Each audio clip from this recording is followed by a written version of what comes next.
हिवाळा सुरू होताच घरांमध्ये पाली दिसू लागतात. या पालींना पाहून अनेक लोक घाबरतात. कारण लोकांना वाटतं की पाल माणसाला चावल्याने तिचं विष माणसाच्या शरीरात पसरतं आणि मृत्यू होतो.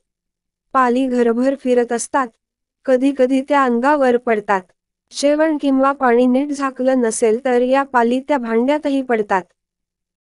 चला जाणून घेऊया या सर्व प्रश्नांची उत्तरं. घरांमध्ये राहणाऱ्या पाली लहान किडे खाऊन घर स्वच्छ ठेवतात. घरांमध्ये राहणाऱ्या पालींना घाबरण्याची गरज नाही. जर तुमच्या अंगावर पाल पडली तर स्वच्छ पाण्याने आंघोळ करा.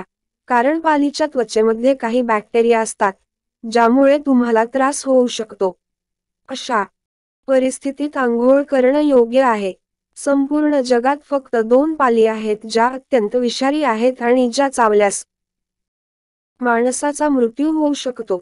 त्यापैकी एक गिला मॉन्स्टर आहे जी अमेरिकेत आढळते, तर दुसरी मेक्सिकन जातीची पाल आहे. ती खूप विषारी. या 2 व्यतिरिक्त घरांमध्ये आढळणारी कोणतीही पाल विषारी नाही. जर पाल जेवणात पडली तर जेवण दूषित होतं. त्यामुळे ते खाऊ नये. ते अन्न विषारी होतं. कारण सर्व पालींच्या त्वचेमध्ये साल्मोनेला नावाचा बॅक्टेरिया असतो, ज्यामुळे लोकांना गंभीर आजार होऊ शकतात. पाल पडलेलं खाल्ल्याने लोकांना अन्नातून विषबाधा होऊ शकते. चक्कर येणे आणि उलट्या होऊ शकतात. योग्य वेळी उपचार न मिळाल्यास जीव धोक्यात येऊ शकतो. आता तुमच्या लक्षात आलं असेल की पालीबद्दल किती गैरसमज तुमच्या मनात होते. त्यामुळे पालीबद्दलची भीतीही कदाचित कमी होईल. शकुनशास्त्रानुसार जर व्यक्तीच्या अंगावर पाल पडली तर ते शुभाचे प्रतीक मानले जाते. मान्यतेनुसार जेव्हा पाल अंगावर पडते तेव्हा आर्थिक लाभ होण्याची शक्यता असते. पाल अंगावर पडणे मान सन्मानात वाढ होण्याचे संकेत दर्शवते. असे म्हणतात की पाल अंगावर पडले की नवीन कपडे मिळतात. घरात झुरळ, पाली, मुंग्यांचा उपद्रव वाढला की आपण पेस्ट कंट्रोल करतो. बऱ्याच व्यक्तींना पाल, झुरळाची भीती किंवा किळस वाटते.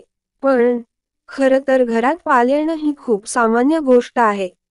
पण आपल्याकडे घरात पाल येण्याचा संबंध भविष्यातील शुभ किंवा अशुभ घटनांशी जोडला जातो.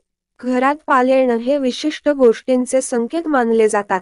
वास्तुशास्त्रात पालीच्या संदर्भात काही शुभ आणि अशुभ गोष्टींचा उल्लेख करण्यात आला आहे. त्यानुसार घरातील विशिष्ट भागात पालीचा वावर हा अशुभ मानला गेला आहे, तर घरातील काही भागांत पाल दिसणं शुभ संकेत मानले जातात.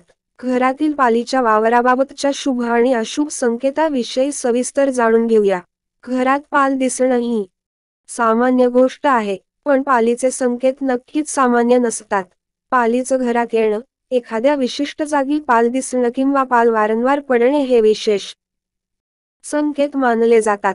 ज्योतिषशास्त्र, शकुनशास्त्र आणि वास्तुशास्त्रात या संकेताविषयी सांगितले गेलं आहे. घरातील जमिनीवर वारंवार पाल पडत असेल तर ते अशुभ मानलं जातं. तसेच घरातील एखाद्या स्त्री किंवा पुरुषाच्या अंगावर पाल पडणं हे देखील शुभ किंवा अशुभ संकेत असतात. पाल जमिनीत सरपटत चालत असेल तर ते चांगलं मानलं जातं. पालीला कधीही त्रास देऊ नये, तसेच तिला कदापि मारू नये. घरातील देवघराजवळ पाल दिसणं हा शुभ संकेत आहे. यामुळे घरात समृद्धी वाढू शकते. भविष्यात तुम्हाला मोठा धनलाभ मिळण्याचे हे संकेत असू शकतात. जर शुक्रवारी देवघरात किंवा देवघराजवळ पाल दिसली तर लक्ष्मी मातेची तुमच्यावर कृपा आहे असं समजावं. घरात काळ्या रंगाची पाल दिसणं अशुभ मानलं जातं. धनहानी होणं किंवा एखादी समस्या निर्माण होण्याचे हे संकेत असू शकतात. पाल हे लक्ष्मी मातेचं प्रतीक मानलं जातं, पण काळ्या रंगाची पाल ही लक्ष्मी मानली जाते. त्यामुळे देवघराजवळ काळी पाल दिसणं अशुभ मानलं जातं.